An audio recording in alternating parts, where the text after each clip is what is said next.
Hey guys, okay, so this is my KitchenAid mixer bowl. Now, I have two bowls, okay? Your KitchenAid mixer will come with one bowl. This one is for the Artisan series, so you see that it has kind of the little locking mechanism down at the bottom. And it is a KitchenAid. It is stainless steel. You can see the information down there at the bottom of the bowl. Now, I had to buy a second bowl, and let me tell you why.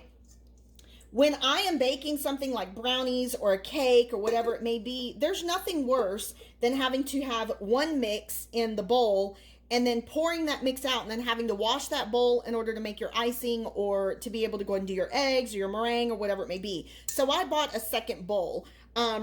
The other reason why someone would potentially buy another bowl is because they've damaged their first one. So I just want to go ahead and talk about the bowl itself. It does have kind of a heavier base here down at the bottom of these Artisan series. It's a little bit thicker.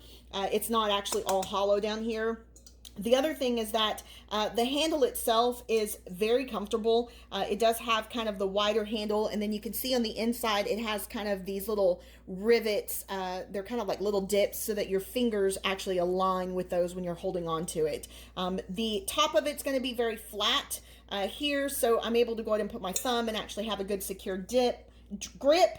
And then of course the inside itself is going to be just like all the other KitchenAid mixing bowls, very small, very smooth, and easy to be able to go ahead and use. So if you're looking for another kitchen bowl, I like using this for my mixer, but then I also like using it just because it's a good bowl, and I love the fact that it has a great handle. So if I'm mixing something up, I can actually hold the handle here, mix whatever it is that I'm trying to mix up with my regular cooking, and then pour it out with whatever it is that I'm actually cooking on that day. So anyway, I love KitchenAid. I think KitchenAid's a great brand, and I definitely love how they make their bowls and how sturdy and how heavy duty they are.